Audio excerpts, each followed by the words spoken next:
17 million people would tune in every Sunday to watch this man lose his mind. Susanoo Denpa Shonen was a brutal Japanese game show that spanned the course of 4 years. The title translates to "Do Not Proceed, Crazy Youth" and placed its contestants in extreme and often dangerous situations. It was typically struggling comedians who were looking for their 15 minutes of fame and hoping to get recognized. Over the 4-year runtime, roughly 20 challenges were completed. One of the challenges saw 2 of the contestants having to hitchhike from South Africa all the way to Norway, facing harsh weather, dehydration, and starvation. During that particular challenge, one of them collapsed in the Sahara Desert, requiring an airlift rescue. Another saw 2 comedians placed on a desert island and forced to build a raft that would make it back to Tokyo, which that took them 4 whole months to complete. But the most controversial and brutal of them all involved a man who producers nicknamed Nasubi. The reason they nicknamed him Nasubi is because of the animated eggplant they used to cover his private parts during filming. After he was selected to participate in an unknown reality show,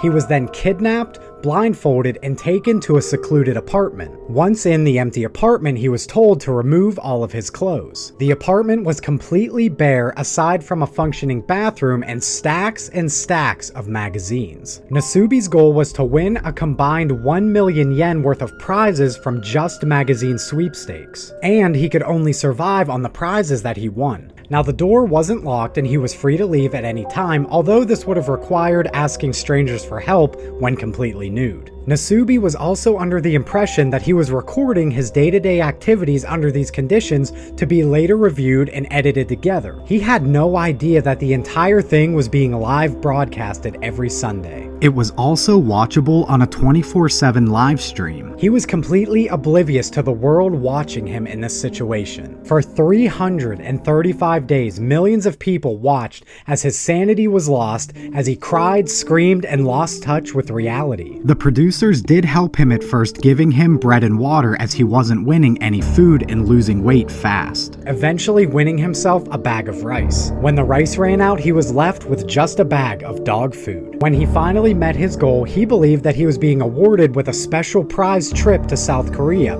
but was blindfolded and taken to yet another apartment. His life felt like an endless revolving door as he was placed in the apartment, told to take off his clothes, and had to enter more sweepstakes. But this time he only had to earn enough to get himself a plane ticket back to Japan. Now being a pro at the game, he did this in just a few weeks, but the rating-hungry producers said it has to be a first-class ticket. Once again, he managed to pull it off in just a few weeks, and he thought his ordeal was over. But he was taken to one final location, and without instruction, he took off all of his clothes, assuming this was just like the last 2. He was in for the surprise of his life when the walls in this apartment began to collapse around him, revealing a television studio with a live audience. He was completely unaware that millions of people have been tuning in for the past year and a half to watch his story unfold. It took a lot of time for Nasubi to be able to adjust after such extreme conditions. For a long time, he couldn't hold conversations with people and felt clothing to be itchy, uncomfortable, and hot. During a follow-up interview, he said, "Everything was harsh. Every day was hell back then. The hardest thing was not being able to see or talk to anyone. My mental condition was at its worst."